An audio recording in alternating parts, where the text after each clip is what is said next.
ተማሪ ሆኜ በስልኬ ብቻ እንዴት ከቤት እንደወጣሁ ላሳያችሁ። ወደ 1 ሚሊዮን እየተጠጋ ነው ብለህ ነበር። ሞላ አልፏል። ስለዚህ አስተውላችሁ ከሆነ ሁሉም ሰው ድንገት ሚሊዮነርና ዶላር ተከፋይ ይሆና ነው። እኔም በሚሊዮን ባይሆንም ከነዚህ አንዱ ነኝ። እናም ይኸው በዚህ ወር ብቻ ስልኬን በመጠቀም ይሄን ያክል ገንዘብ ሰርቻለሁ ብል ማን ያምነኛል? ቆይ ታዲያ ይሄ ብር ከየት መጣ? እኛም ማነቆ ነገር ግን ሁሉም ሰው ህይወቱን እየቀየረበት ያለው ነገርስ ምንድን ነው? አንዳንዱ ዩቲዩብ ይላል፣ አንዳንዱ ፎሬክስ፣ አንዳንዱ አፕወርክ ወይም ደግሞ ሌሎችም። ታዲያ እውነታው ምንድን ነው? ሁሉም ሰው ሀብታም የሆነበት ያለው ስራስ ምንድን ነው?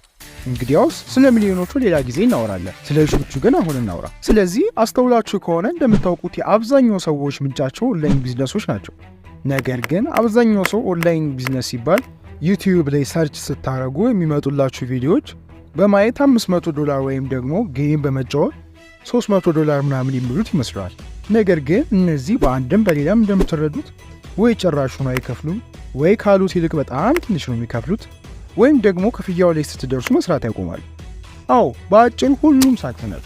ነገር ግን በእውነታው ኦንላይን ስራዎች ከትክክለኛው ስራ ብዙም አይለዩም። ቢሆንም ብቸኛው የሚለያቸው ነገር ቢኖር በቢሮ ፈንታ ከቤታችሁ መስራታችሁ፣ በዲግሪ ፈንታ የሆነ ክህሎት ስለሚያስፈልጋችሁ፣ በደመወዝ ፈንታ ደግሞ በየሰራችሁት እና ባጠፋችሁት ሰዓት የሚከፈላችሁ በመሆኑ ነው። እናም ከተጠቀማችሁበት ይህ እድል በጣም አሪፍ ነው። ስለዚህ እነዚህን በመጠቀም እንዴት ስኬታማ እንደምትሆኑ እያንዳንዱን ተራ በተራ አሳያችኋለሁ። ለአሁኑ ግን ሁሉንም ትኩረታችሁን ለእነዚህ በሚያስፈልጉ ስኪልስ ወይም ክህሎቶች ላይ በማድረግ አቅማችሁን ወይም ችሎታችሁን ማዳበር አለባችሁ። እናም በእነዚህ ጊዜያት የተረዳሁት አንድ ነገር አብዛኞቹ የኦንላይን ስራዎች ሁሉም ማለት በሚቻል ደረጃ ከነዚህ ሶስቱ አያልፉም። አንደኛው ሶሻል ሚዲያ። እነዚህ እነ ጃኒ፣ በርጣሚዎስ፣ አቤል ብርሃኑ በወር ከ100 ሺዎች የሚቆጠር ብር ለማግኘት የሚጠቀሙበት መንገድ ነው።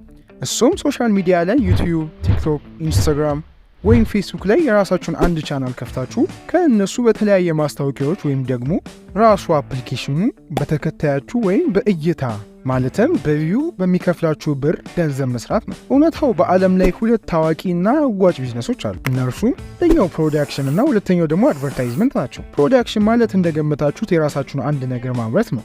ሳሙና የሚሆን ፎቅ፣ ባንክ ይሁን ቢራ፣ ለስላሳ፣ የትኛውም ሰርቪስ ወይም አንድ ፕሮዳክት ማምረት ነው። ልክ እንደ ስሪዲ ጁስ፣ ሰንቺፕስ ወይም ንጉስ ወይም ደግሞ አማራ ባንክ የመሳሰሉት ማለት ነው። ከዛ እነዚህ ሰዎች የእነርሱን ዕቃ ለሰዎች ለማሳየት ወደ አድቨርታይዘርስ ይሄዳሉ። እነዚህም በአጭሩ የተለያዩ ሶሻል ሚዲያዎች ላይ ተከታይ ያላቸው ሰዎች ናቸው። እነዚህም በቴሌቪዥን ጣቢያ እንደ ኢቢኤስ፣ ኢቲቪ፣ አባይ ቲቪ ወይም ኢሳት ምናምን የምንላቸው፣ በሶሻል ሚዲያ ደግሞ እነ በርጣሚዎስ፣ አሌቲዩ፣ አቤል ብርሃኑ፣ ሃናን፣ ፍናን የመሳሰሉት ናቸው። እነዚህ ሰዎች በአጭሩ ቪዲዮአቸው የሚመቻቸው ወይም የሚሰጡትን መረጃ የሚፈልጉ አሊያም ደግሞ ውበታቸው ያማለላቸው ብዙ ተከታዮች አላቸው። ስለዚህ አዲስ ነገር ስልክም ይሁን አንድ ፋንታ ቢያስተዋውቁ ብዙ ሰው ያየዋል ማለት ነው።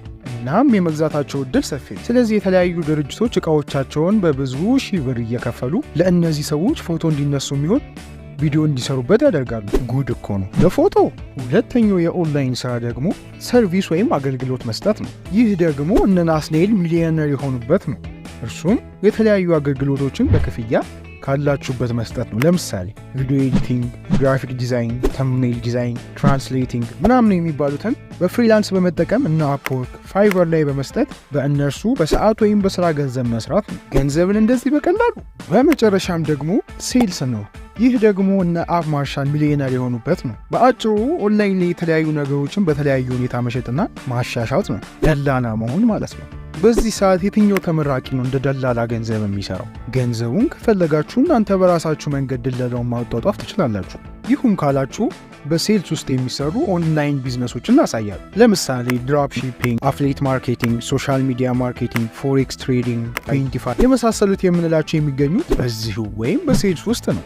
ስለዚህ እያንዳንዱ እንዴት እንደሚሰሩና እንዴት በእነርሱ ስኬታማ እንደምትሆኑ ሁሉንም ተራ በተራ አሳያቸዋል። ለአሁኑ ግን በፍጥነት ማድረግ ያለባችሁ ከእነዚህ ከጠቀስኳቸው አንዱን ዘርፍ መርጣችሁ መሞከርና በመረጣችሁት ዘርፍ ደግሞ ክህሎት ማዳበር ነው። ወይ ዩቲዩብ፣ ቲክቶክ ወይም አንዱን ሶሻል ሚዲያ ጀምሩ። ወይም ቪዲዮ ኤዲቲንግ፣ ግራፊክ ዲዛይን፣ ፎቶ ኤዲቲንግ፣ አኒሜሽን ምናምን የሚባሉትን ተማሩ።